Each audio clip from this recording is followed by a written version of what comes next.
Hello and welcome to Overtime Hockey Talk. My name is Mark Paul. Justin Baker joining me as usual, and we are live on X as well. You can find us over there at OT Hockey Talk. Justin, it has been a wild last 3 days in the National Hockey League. We're recording this on Monday, May 6th at about 5 o'clock p.m. So let's just Leafs Panthers. It's the most recent game. You know what I think, but what'd you think of that game? What'd you think of that madness last night? First, I thought we were for sure going to have 3 nights in a row of third period 2-goal deficits get erased. Like, I was on the edge of I was nervous for you is what it was. Yeah, I was okay when it was 4-1 and we went to the intermission.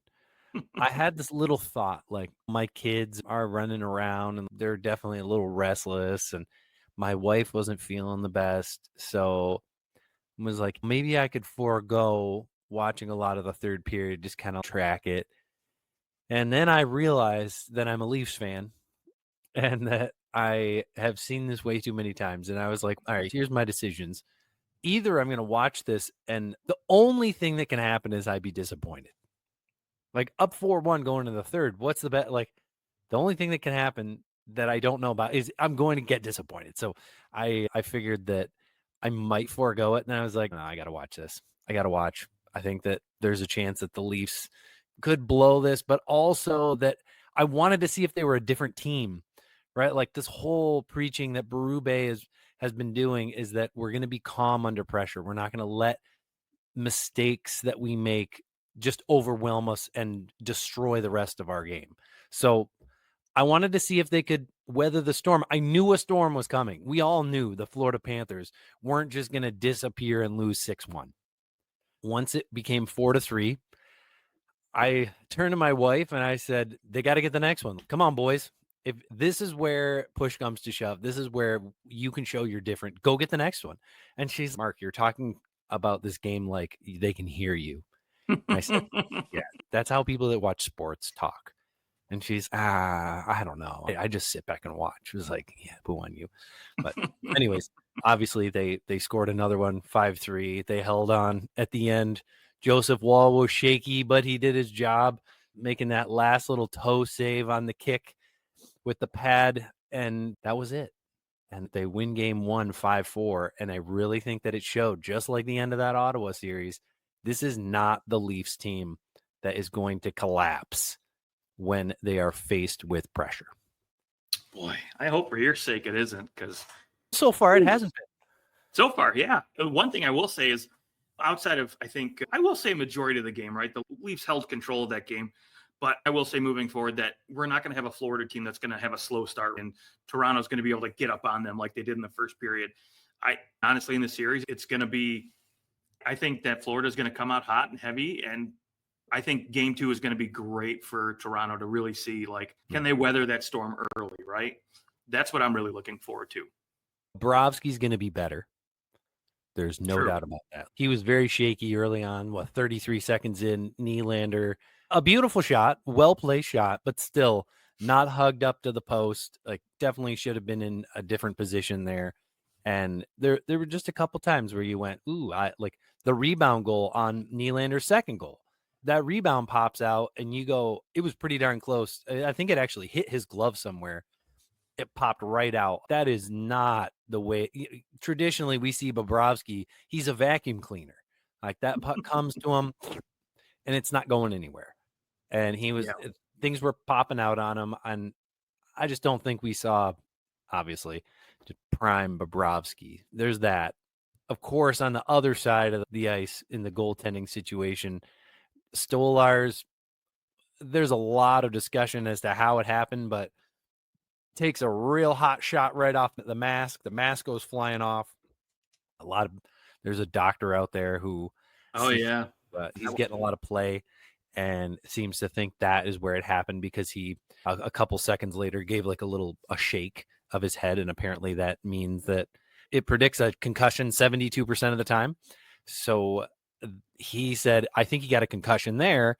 And then he took this, I don't know if you even want to call it an elbow. It was a little dirty. Like, he definitely got in there. I don't think that Bennett crashed the net thinking I'm going to hurt Stolarz, but he definitely got in there and had no hesitancy to lean on his head. Well, it was a hockey player. He's going hard to the net. He's trying to make a play in the puck, right? Yeah, but he's there, and he obviously he didn't try to get out of the way of the goalie at all. No, didn't Not try to even a get out of little the way, bit. but He didn't get pushed. Nothing happened to him. He just crashes into the goalie, which if it's going the other way, I think Florida fans would be equally as upset if a Leaf did that. But anyways, nonetheless, it seemed like he just leaned on his head. Like, yeah, he maybe put a little force down on him, but it didn't look like something that should cause him to be throwing up over the bench. But when you consider he had a concussion from 20 minutes earlier, and then that happens to him, maybe sustains a second concussion in 20 minutes, suddenly we're talking about something totally different. And apparently throwing up after getting hit in the head is not a good thing. It's what they tell me. No, there was a doctor on Twitter that basically said if you're throwing up after, is get to the hospital immediately. Yep. It's bad. Yep. And as well, you're also being sent out on a stretcher. Like, that is not good. There really hasn't been, as far as I know, here about 5 p.m., there hasn't been much of an update other than Bennett came out, said, I didn't mean to do it. No ill intent is what he said. But I think that guy just exudes ill intent. It doesn't matter what he says, whatever team he's playing, people are going to go, look what you've done so many other times. Oh, I didn't have any ill intent when I smashed Nyes' head into the ice 2 years ago when we played in the playoffs. I didn't have any, or no, that was in the regular season. The guy he's probably the dirtiest player in the league. I think he's taken over Marchand's. Like, he is the biggest rat in the NHL. He's only been suspended twice in 11 years or 10 years of being in the NHL. But man, I think he may have taken over Marchand's being like the biggest rat in the NHL, which fittingly enough, they're both on the Panthers now. Yeah. And I'll tell you what, someone's going to pay Bennett a few more bucks now because they're watching this and saying, we want a guy like this that grinds, right? That gets under your skin in the playoffs. I don't know how he leaves Florida, honestly. I know he could chase some big bucks, but he just has such a wonderful role there, and they just deeply appreciate him. I hope he doesn't leave Florida. I hate him, and I hate the Panthers at this stage of the game, but I think he just fits there so well that I would hate to see that be broken up. I just think he'll go somewhere else, and you chase the money, and suddenly, what is he going to go get? $7 million? $8 million? He's only a 50-point player, right? But you're going to pay him probably more like, I'm guessing that you're looking at him and going, what's the new Tom Wilson contract? Tom Wilson is at 6.5, but that deal was signed, 4 years ago?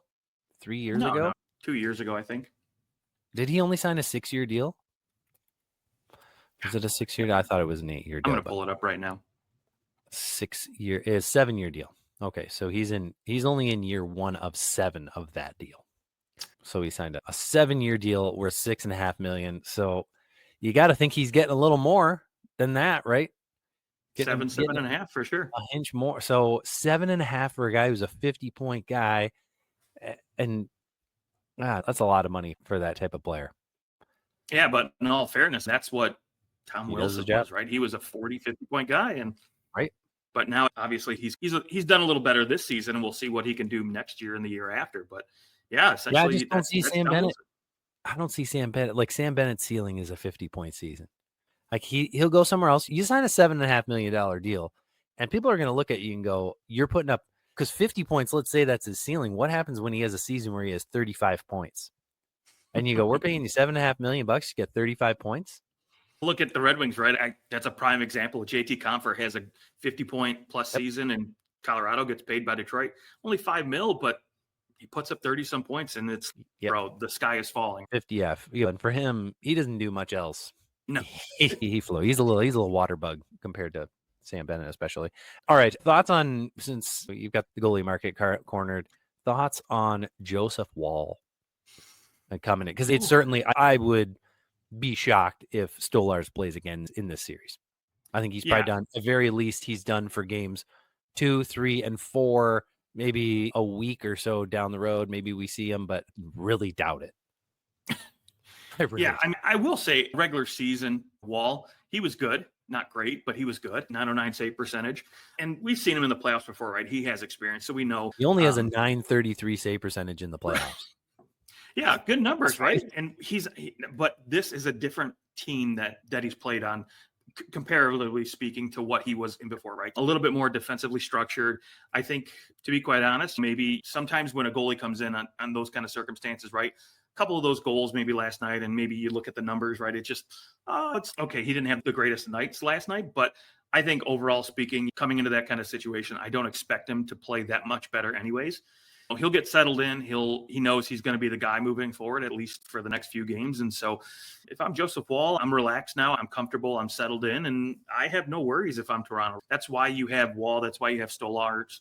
You're comfortable with either one of these guys. And for me, if I'm a Toronto fan, I'm not worried either. If you're Wall, it's not that you want Stolarz to get hurt, but this is your time, right? This is it. If you can perform here and will the Leafs to a Stanley Cup, you are a god. Yeah, because coming into this season, right? Stolarz supposed to be the backup. Yeah. Okay. Wall was supposed to be the starter, but Stolarz took it over. I had a better season. So now if you want to, again, get into that godlike status, here's your opportunity to take it back. Yeah. I think that it is going to be relatively even between the two of them. I don't think that you'll notice a big difference. Of course, we noticed a difference in game one because it was teammates are sitting there and a guy's puking over the bench and you don't know what's going on. It was like after that moment, it seemed like guys were shell shocked. I'm guessing after that second intermission, they realized actually what happened because that's when he gets carted off on a stretcher. And I got to think that third period, the Leafs just looked like they fell asleep. And I'm wondering if it was just the shock of what had happened to Stolarz. Something like that happens to your buddy. It's hard to wrap your mind around it in the initial, but they battled and Craig Berube kept him calm. And you saw it on his face. Anytime they showed Craig Berube, he didn't look panicked. He didn't look scared.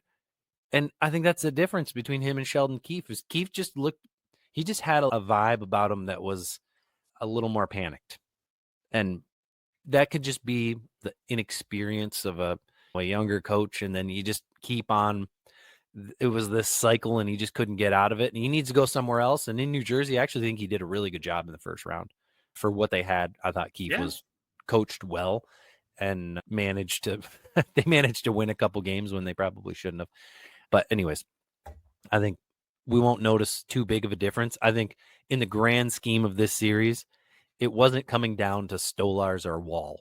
It's going to come down to, can the core four perform in the second round against the Panthers like they didn't do 2 years ago? It's going to be the difference, just like it was in the first round. They performed in the first round, they won. Can they go and put up 7 to 10 points apiece in this series? And that'll probably be the difference. Wasn't game one. It was, yeah. And for me, the difference I'm looking at is, can this depth forward group, right? Can the guys on the third and fourth line get it done for Toronto? Because we know, I mean, we saw it in game one last night. The third line for Florida is buzzing out there with Marchand, Lundell, and Luostarinen. Those guys look great. They were fantastic in the first round. I think 16 points through 7 games that they've been playing together between the three of them. And so they're going to continue to buzz. They're going to continue to drive play and get chances. And so that's what I'm looking for out of Toronto is, can they match that intensity in their third and fourth lines? Yeah, Barkov didn't look particularly comfortable last night. Tkachuk was Tkachuk, but he didn't have as many opportunities as he maybe normally did, which I guess speaks to the Leafs defense. But yeah, that once you had that battle between the bottom 6, that's where often I think Florida found their way in the third period.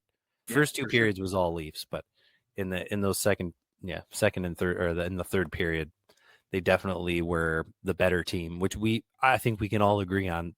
Florida probably has the best forward depth in the NHL. Yeah. Like just ridiculous talent as you go down there and line up. But yeah, we haven't given our predictions on this series. We actually haven't done any second round analysis, which is what we're going to do on this show. I probably should have said that at the beginning. But what's your prediction for this series? Yeah, I just think the gas is going to run out for Florida. I think Toronto in 6, personally. Okay, that's actually exactly what I have as well. Toronto in 6 is what I've been telling everybody. yes, the gas running out is a real thing. I just think that this team is the hungriest team in the playoffs right now. There's no team that needs this more. Like, they could go to the third round. If this group goes to the third round, loses in 7 games, I mean, I'd be pissed. But I think you would go, they took a big step. And you could be okay with what they did if they were to make it that far. But Yeah. I think losing in this round would still be like, all right, great, we beat Ottawa, fantastic, but we still can't get past a good team That's the or difference, a right? great team. Like, we aren't a great team because we can't beat another great team, and that's what needs to happen here. And It's going to be funny though. Even if Toronto pulls it off, say they just outplay them, outcoach them, yep. people are still going to say, "Oh, Florida just ran out of gas. They didn't have it in." And I said that too, but I just think they're going to get outplayed.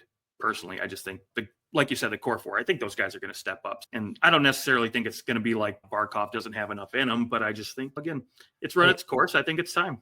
Hey, you go to the finals 2 years in a row. That's hard to go back. Tampa did it 3 years in a row, which was ridiculous. Before that, no one had done that since when? Since the Oilers? Yeah, probably. 3 in a row? Yeah, and even especially in this era where there's 32 teams, we could see it again this year, but outside of that, it's a tough thing to do. Okay, let's jump into the other series, but before we do, I think in order to preview something like Dallas and Winnipeg, I think we have to talk about how they got here, which was the most wild, I think, for my money, maybe the best 24 hours of hockey outside of a team that I would cheer for. When your team wins, there's nothing like it. But when you just go and watch games and you go, those 2 games were some of the best finishes in a 24-hour span that I maybe have ever seen in my life. Maybe one of the best weekends in NHL playoff history. Yeah, absolutely. And you know what? Actually, I thought, you know what? After Winnipeg won, or after Winnipeg tied it up and they went into overtime, I thought, you know what? It's just going to be luck, and St. Louis is going to score and win it, and it's just going to be like the worst thing ever. Because again, after seeing Dallas the night before, I just wanted Winnipeg to win it so bad, just to finish it off and just say, "Wow, we got these 2 awesome games back to back." But you know what? Winnipeg held on, double overtime. They did it. I thought after it dragged on to halfway through that first overtime, I'm like, St. Louis is going to score.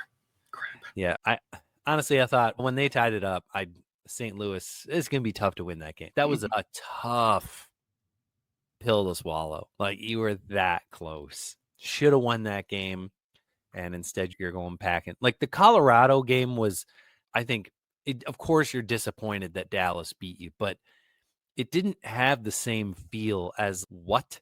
You just scored 2 goals in a minute 50, and it happened to be with 1 second left. That is just brutal. 1.7 or 1.6 seconds left. The latest game-tying goal in Game 7 history.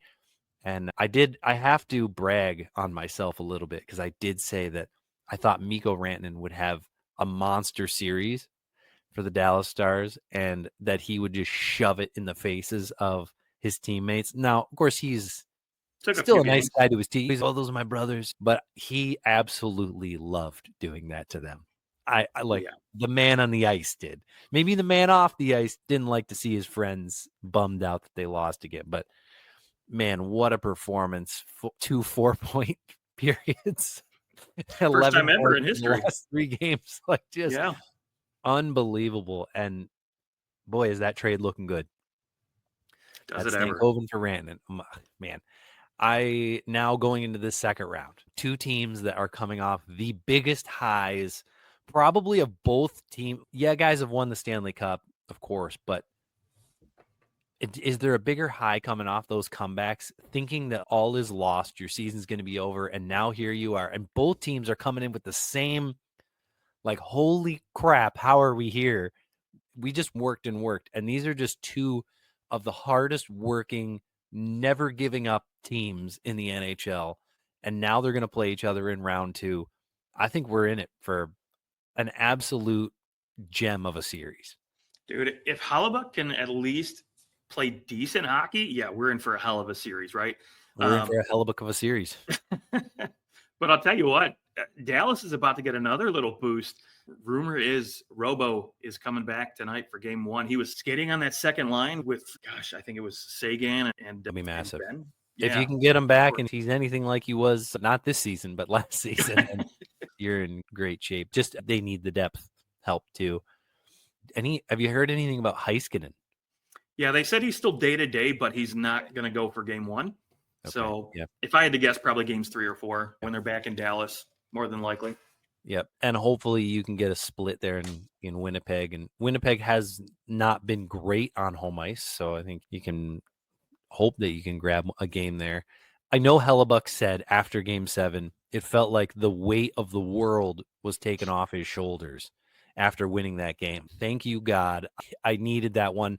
And I know I texted you during the overtime, and I said, I love what I'm seeing out of Hellebuck in overtime, because it was like all of a sudden we were seeing the real Hellebuck, like a guy challenging shots and not just sitting back in his net, not taking the passive approach.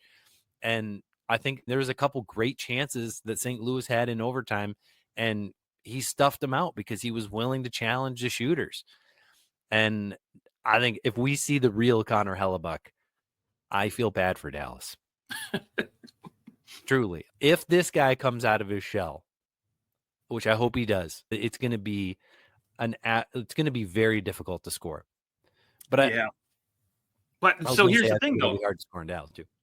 So we just talked about the forward depth with Dallas, and so what I'm more concerned about is the forward depth up front for, and maybe also on the back end as well for Winnipeg, right? Because look, he could have a hell of a series, right? He could put up a .940 save percentage, a 1.5 goals against average. He could be out of this world, otherworldly, but it's not going to matter because I looked at that game 7 and they got lucky, right? I'm just going to say it. They got lucky because I don't think you can rely on Adam Lowry to play 30 minutes a night as your number one center.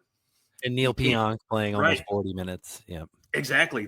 Again, we know that Heiskanen's not going to be there, right, at least to start, but he's going to come back at some point in the series. And again, you're getting Robo back.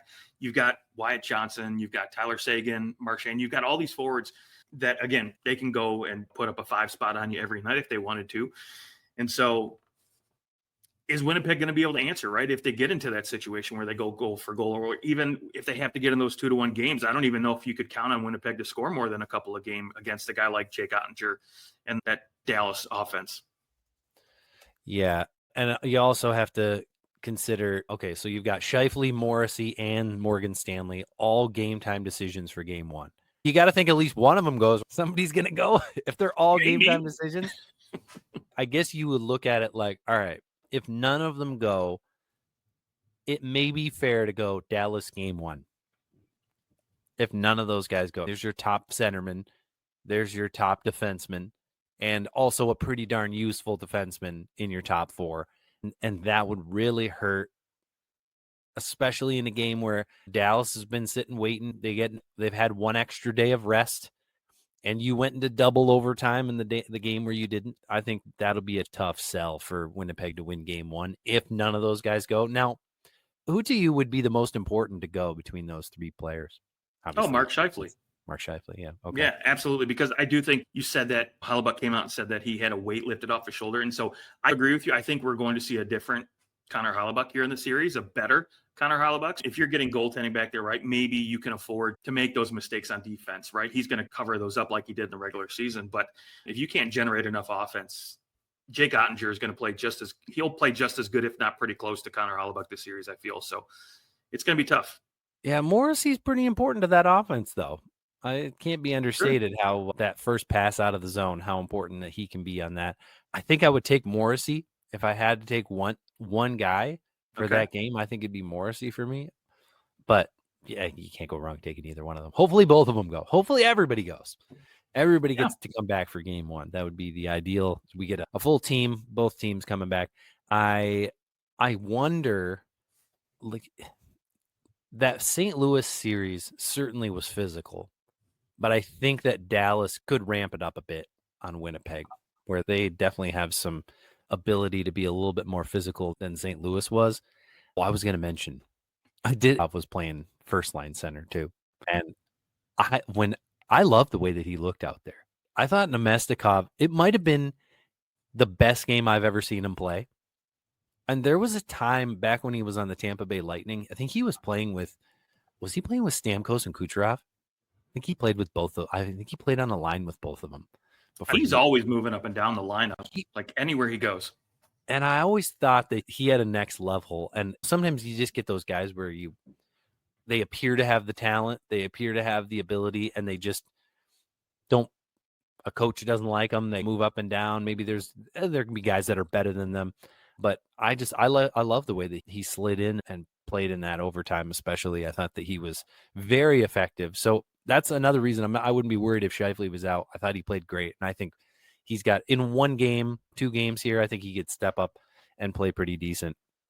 But looking at the physicality of what can happen, like that Dallas Colorado series, a lot of big hits, a lot of hate. And I think that Dallas kind of brings that vibe with them, a lot of hate. A lot of hate. A lot of hate. I think Winnipeg can handle it. They already have some big injuries. That might be in the back of their head. Do we really want to bring guys back before they're ready? Sure. Which is probably any playoff series. All right, what do you have prediction-wise? I'm going to go Dallas. I just that forward depth and the unknown with Mark Scheifele and Morrissey is just too much. And my thoughts may change if Hellebuyck comes in. He's the X factor in all of this, right? If he shows up, this could be a different series. But just seeing what I saw in round 1 and kind of what I expect, right? And quietly, it's funny. Quietly, we haven't said a word about Kyle Connor, but he's tied for the most points in the playoffs with Mikko Rantanen. So this is going to be great. Hopefully, both these guys can light it up. It'd be fun to watch. But again, I think with the additional Robo and the depth at the forward group, I think for me, Dallas just has a little bit better, more upside, more potential, I think, to make it a shootout if they have to. So I'm going to go Dallas, but I'm going to say this is going to go 7 because I think Hellebuyck comes in and steals a game or 2. Okay. I thought that Colorado at times severely outplayed Dallas. And the numbers showed the same, that for the most part, Nathan MacKinnon absolutely dominated the Dallas Stars. Now, Winnipeg does anyone have a Nathan MacKinnon outside of like a Connor McDavid? But the way that Dallas got kind of outplayed. Now, they obviously didn't get outscored. They scored when it counted. They were able to muster up some offense when it counted, but I really think that they got fortunate to not lose that series. And then you come in Winnipeg, who also fortunate to not lose their series. These are 2 teams that you can't necessarily look at all the underlying numbers and go, oh, see, this is why they won. They break the trend of that. And I'm willing to lean all the way on Hellebuyck here. Okay. He's the better goalie than Ottinger.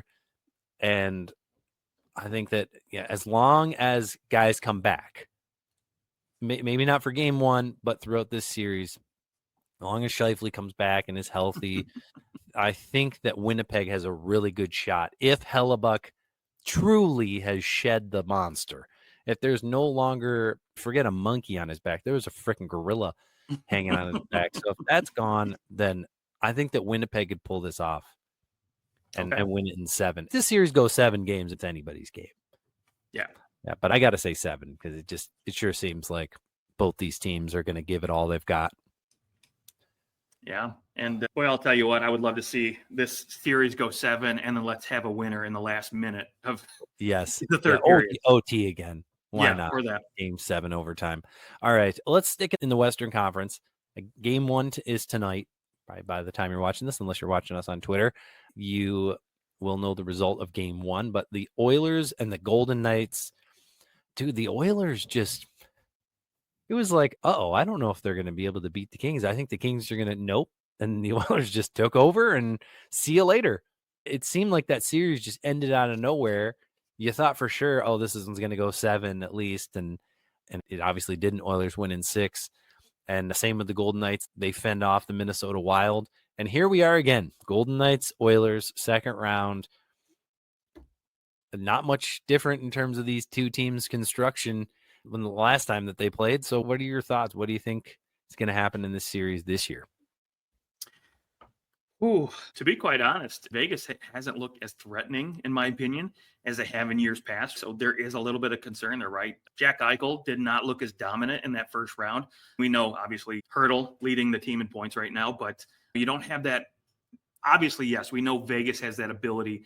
Jack Eichel, Mark Stone, they have the ability to take over a game or take over a series for that matter. But so does Edmonton. Looking at that first round against Minnesota, they collapsed. They put them in a little bit of a funk, right? And you look at what obviously the Oilers were able to do. They were able to turn the tide in that series when you and I both thought that LA, this was their year, right? We picked them. And they just said, you know what, fuck you guys. We're just going to go ahead and just show everybody why I'm still the greatest player in the world. And McDavid was like, look at my friend Calvin. I've been pushing for him all year. Who's this Stu guy? Let's get rid of him. Calvin Pickard.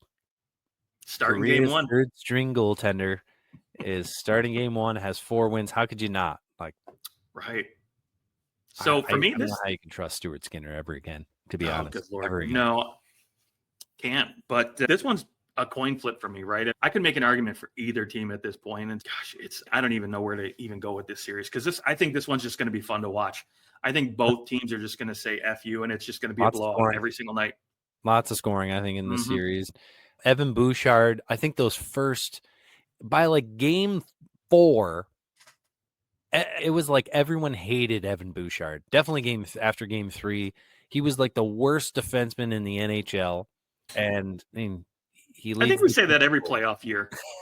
Here he leads the team in goals, and he's still an X factor for the Oilers. Guy can score goals. He can put up offense. Yeah, he's going to make the odd mistake, but that's the Oilers are built to just, well, we made a mistake. It's fine. We're going to go score 3 because we made a mistake.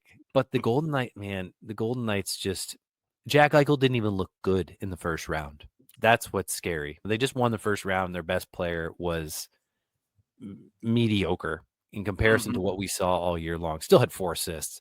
But yeah, when I think that the Golden Knights probably have advantage here still.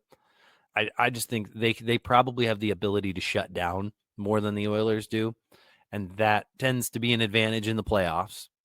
But nobody has a McDavid. Nobody has a Draisaitl.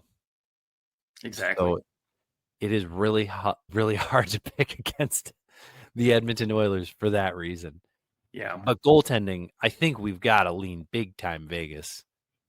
Aiden Hill obviously won a Stanley Cup, and you have Calvin Pickard as your third string goal. Maybe LA didn't have the shooters, didn't have the team to put it to him, and they also weren't necessarily expecting him, although I guess he ended up playing 5 games. But I think if you're the Vegas Golden Knights, you're ready for this guy. You've got all his mistakes, and you've got all his ticks ready to roll. So I think it's going to be a tougher series for Pickard. Yeah. I agree 100%. And the difference for me in the series is going to be the 5-on-5 play, because we know Edmonton can roll over any team when it comes to power play. They're obviously always at the top for a reason. What I want to see is their 5-on-5 play. Specifically, you mentioned Evan Bouchard. I want to see how he handles it. He traditionally just doesn't seem to really fare well 5-on-5. And Vegas is a team that can really suck the life out of you when it comes to 5-on-5 play. They know how to control the puck. They're very good defensively at both ends of the ice, especially guys like Mark Stone, Tomas Hurdle, Jack Eichel. They know how to play that two-way hockey. That's going to be I think the X factor in all of this for me is if Edmonton can really handle the 5-on-5 play against Vegas. Yeah, and by the way, Matthias Ekholm out for likely the entire series again. That's what the head coach Chris Knobloch said. So that hurts. No Ekholm for this entire series. Boy, would you have liked to get him back for this one. I think that would have possibly given him quite a bit of an extra edge there. Fortunately, I would say Brett Kulak stepped up big time in that series against LA. He looked really good, and that is going to be absolutely crucial. The Oilers need guys to step up, and if he can be as good as he was in that first series against LA, that's a big boost for Edmonton. Okay, who do you have? Obviously, I think it sounds like you've got Vegas.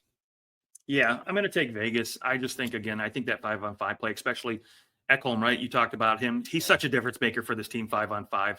Jake Wallman's been good. He's actually leading the team in plus minus, but he doesn't produce, right? At least he hasn't on this Edmonton team. So I think ultimately McDavid, Draisaitl, they're going to get their points. They're going to produce. Corey Perry, I don't think you can rely on him to really take you the length with this series. So they're not getting it really from much anywhere else in terms of depth. If you got to go 5-on-5 for this series, because we know Vegas is a very disciplined team. They don't take a lot of penalties, and that's going to be key, right? And Bruce Cassidy knows that. So they're going to play disciplined hockey. And so ultimately, I think Vegas takes it in 6. Okay. I think the series is also going to 7. I just cannot see a scenario where both these teams aren't just fighting to the death.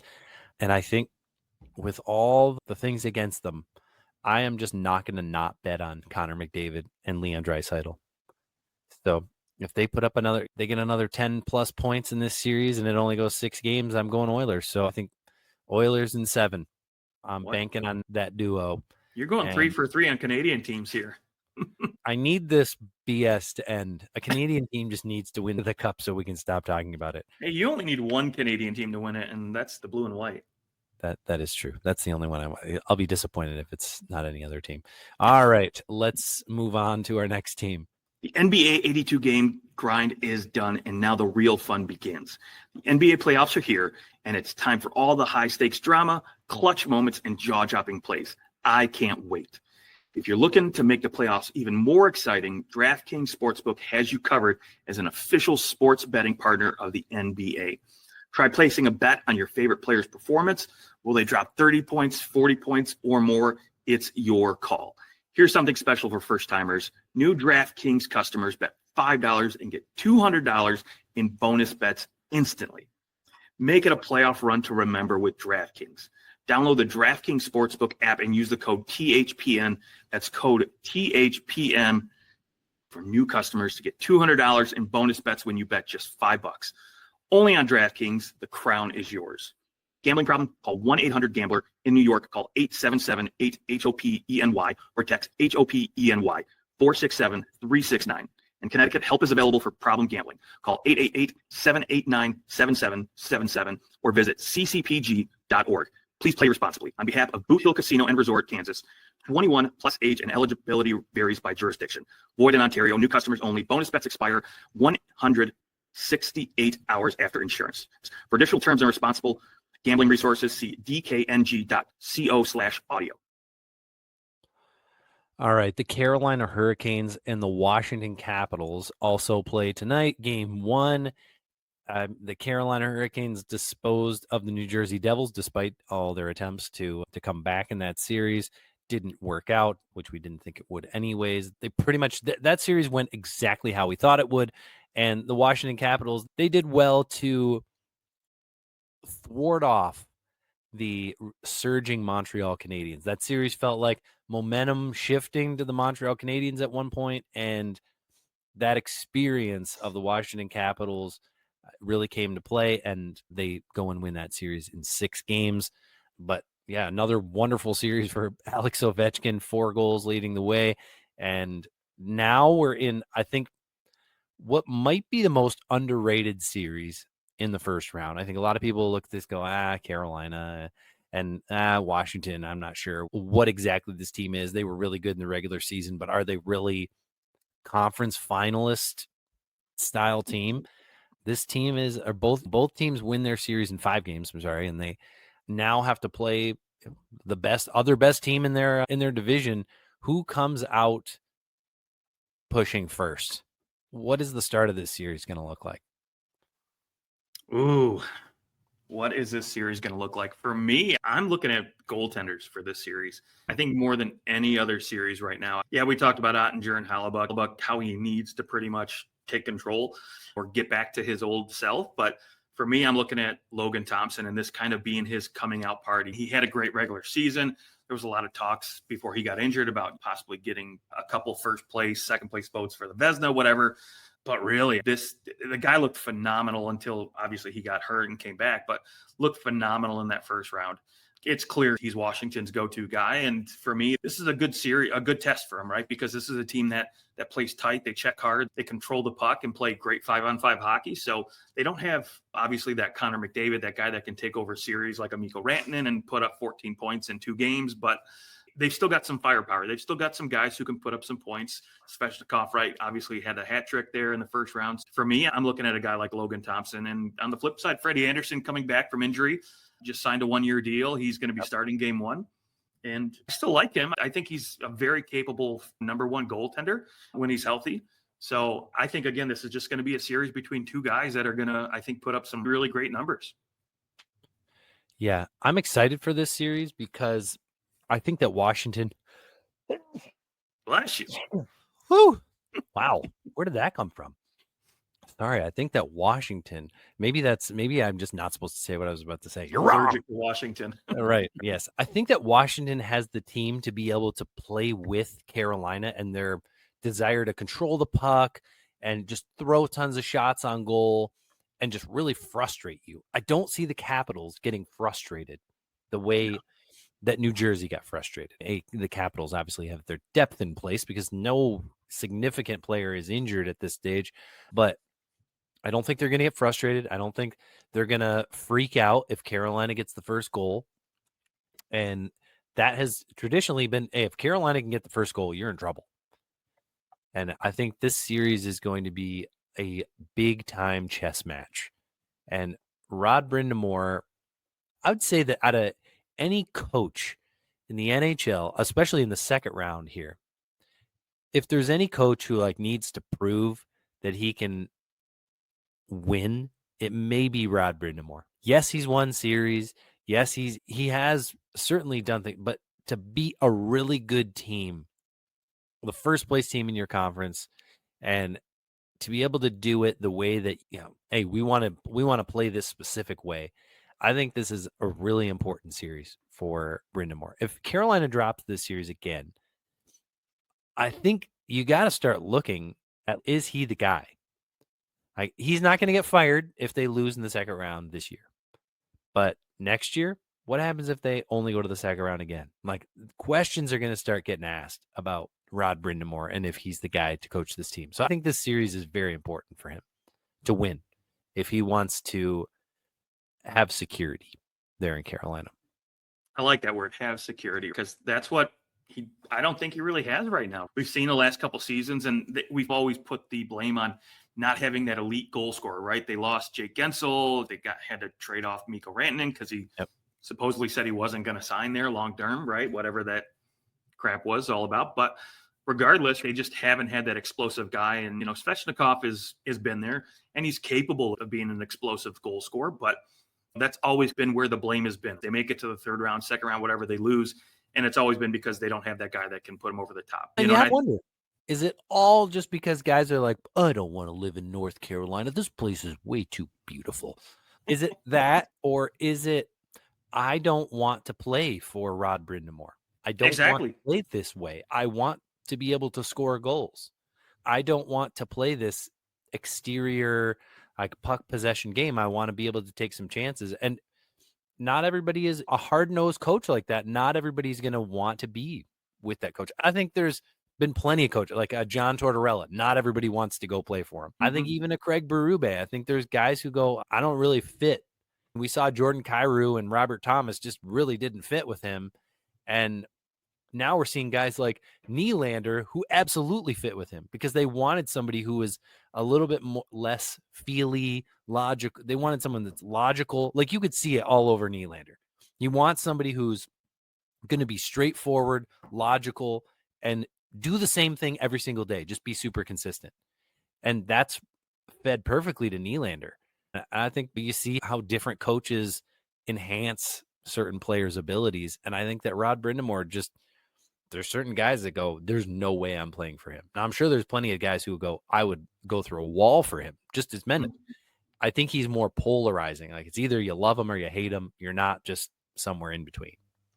And again, we talked about that. You can't, I think at this point in his career, you can't blame it on not having that guy anymore to score you a few extra goals when it gets a little bit tougher to find the back of the net. Yeah, seat's a little warm. And so I agree with you. I don't think if they lose, obviously he's going to be out. But I do think, especially with a new GM in this year, this offseason, there might be a few other changes, right? Just some bringing in fresh blood up on the forward group or back end, whatever. They're probably going to lose Brett Burns this year. Orlov is gone, right? So we might see significant change to this team. So this might be, I don't want to say necessarily a last hurrah, but of this iteration, this kind of group, right? This might be the last big push. And so think Brent Burns will leave? I don't know. think he wants to be there. I could see Orlov leaving, but Yeah, I think Orlov, he'll chase the money. I think because I don't know, I don't necessarily think he took a pay cut, but he could have probably got a little bit more term somewhere else. he signed that 2-year deal. Just times were weird, right? When he Yeah. signed that, it was like the cap wasn't going anywhere. So he's, I'll wait. Yeah, I think he should get 9.5, but he'll get Darnell Nurse kind of money. But he's better than Darnell Nurse. I don't mean to compare him to Darnell Nurse, just his contract. Yeah. All right, who do you have winning this series? Yeah, I think ultimately, again, I go back to goaltending, and I just think this is Logan Thompson's coming out party. I think he's going to lock this series down pretty quick. He's going to steal a couple games and really just have the whole entire NHL take a look and say, man, what the frick was Vegas thinking getting rid of this guy? I know they had Aiden Hill, but man, oh man, I would much rather have had this guy. So I'm going to say Washington. And again, they've got the guys that can score. They got Tom Wilson, who can really agitate you. Obviously, they didn't see anybody like that in New Jersey. For me, Washington is going to get this done in 6. And not only that, but Dylan Strome, if you want to talk about coming out party, this guy is second in the NHL in points per game, right behind Connor McDavid. So this is a guy who can really, I think, offensively step it up for this team. All right.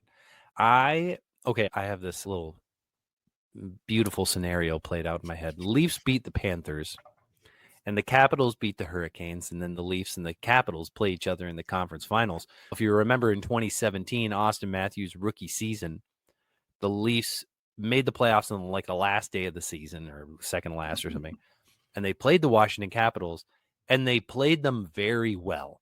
Like they lost in 6 games, but they won 2 games in overtime, and I think they lost 2 games in overtime as well.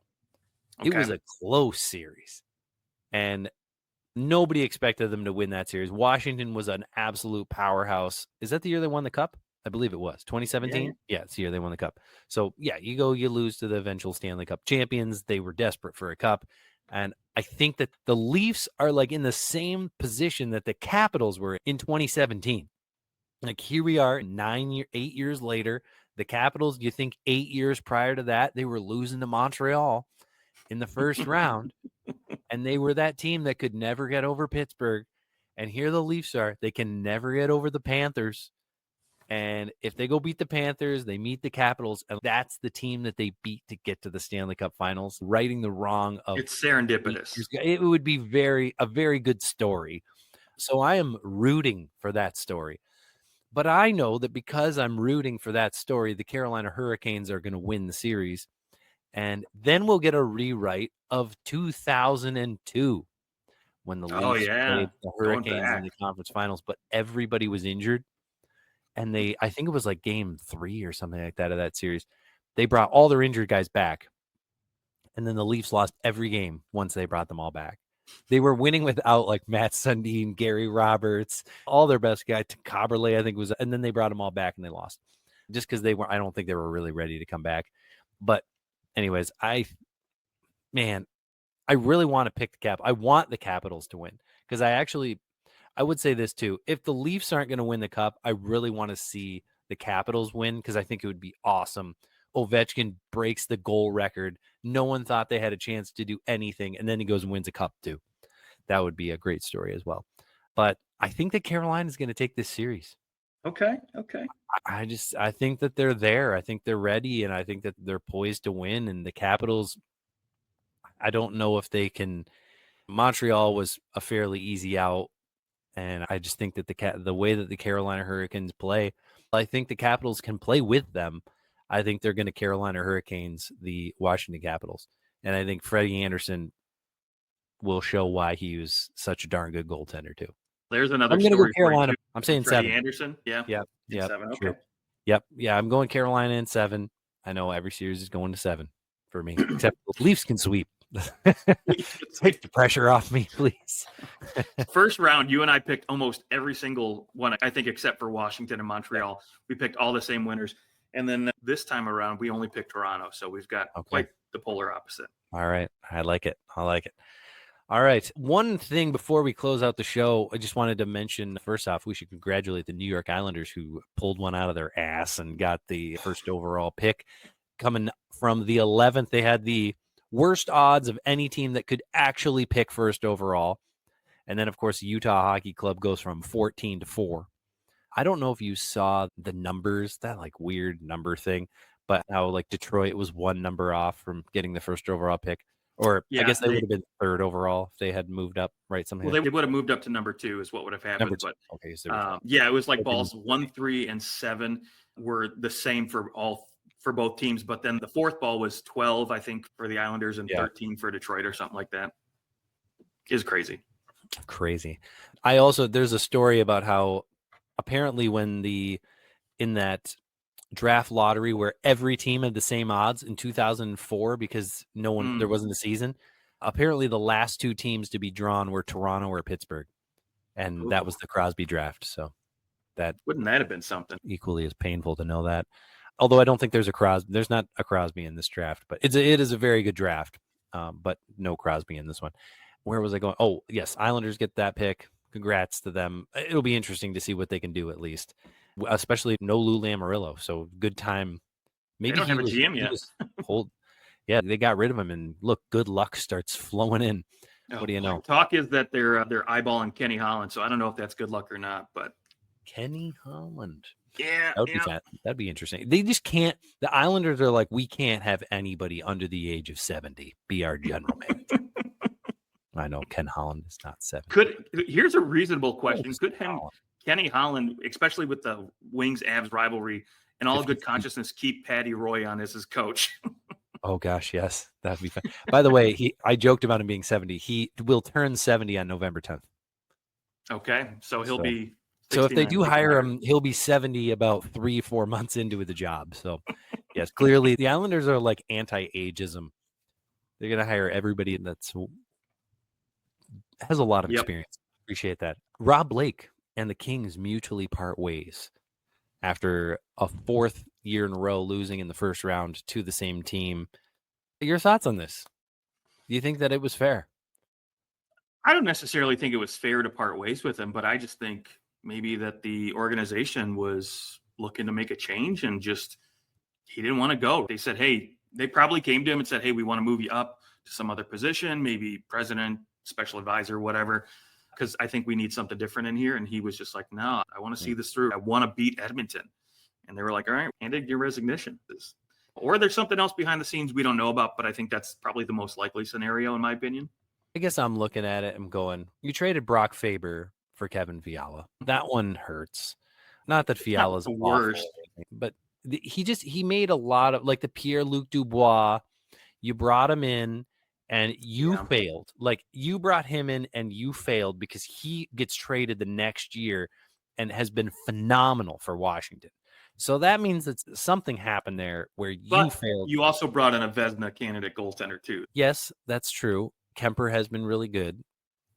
Kemper is a very short-term solution, though. I don't think. But I agree with you. Like, having Pierre-Luc Dubois long-term over the next 5-6 years is going to be much better in the long term than it would be Darcy Kemper, right, in 5-6 years.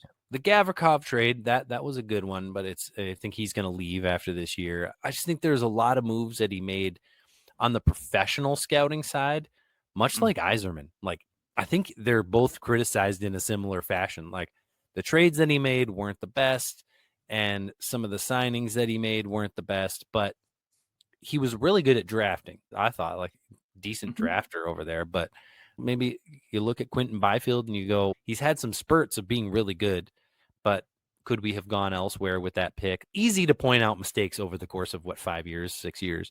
Everyone's going to make them. Right. But perhaps they just added up and they said, obviously we're almost in we're like the same position as that team that just misses the playoffs by a point, the Red Wings. Yeah, I get a lot of comparisons. Now the Red Wings have a couple extra points. Yeah, they lose in the first round the last couple of years. But you look at LA and you go, maybe we should have just been bad for a little longer and we would have had a much better team and a legitimate chance. Like, right now, it just kind of looks like the Kings aren't Stanley Cup contenders. They're just playoff contenders. Or, they're going to make the playoffs, but they're not better than the Oilers. They're not better than the Vegas Golden Knights. And that's who they're going to play in the first round every year. So if you can't beat them, there's no reason to talk any further. And I would guess that's played a big factor. Yeah, maybe they're just, again, Anze Kopitar, right? He's in his twilight years, whatever you want to call it. And so maybe he's just not making a big enough push for Kopitar, right? To try to get him another one. And it's just 37. Yeah. I don't think he's already won 2 cups. I don't think that he's going anywhere. No, but what I'm saying is they're not doing enough for him to get him another cup before he retires. Yeah, and it's a tough request. I will say, like, you look at the Kings cap position, and they haven't overpaid anybody. No. Drew Doughty is overpaid, but when he signed that deal at the time, nobody was questioning it. Now it's a little rough now, but it's not as if he's a horrible defenseman, not worth anything. He's just not an $11 million defenseman. But I think you can put up with 1 or 2 bad signings, but really you go up and down the lineup and you go, there's no one that's a bad signing, but LA hasn't been able to draw that big fish in. Maybe Trevor Moore. There's been many times. Yeah, but he's only at 4.2. Like, you can figure out a way to get rid of that eventually. But there's been many times where LA has been one of the teams. It's, is it LA or New York? And they seem to go to New York. Or like they go somewhere else other than LA. And I wonder if ownership felt like, why aren't big names wanting to come here? And maybe that's part of the problem too. LA was always a team that could grab a big fish every now and then. And there has not been any big fish that are on their own coming and signing there. So I think that's got to be something that gets fixed, because still big taxes. I know a lot of taxes, guys that want their money, a tough sell there, but obviously there's people like living there around there that are beautiful to live in. Shouldn't be that hard to lure somebody to California. This offseason, they've got $23 million in cap space to use, so they can go out and get a big fish. And I know there's been talks about re-signing Kuzmenko. He looked really good after the trade. And maybe you give him a few bucks, but you still got $15 million to work with at least, right? To sign, again, like a Mitch Marner or somebody if you wanted to. So we'll really see if the new GM can get it done. Stay away from Mitchell. Oh, that's going to be an interesting offseason. Yes, it will. Let's not think about that. Okay, that's our show. Thanks for joining us. You can, again, find us on Twitter at OT Hockey Talk and subscribe to the show wherever you are listening to this, and enjoy the second round of the playoffs. We'll be back later in the week to talk more about what's happening in the NHL. Talk to you later.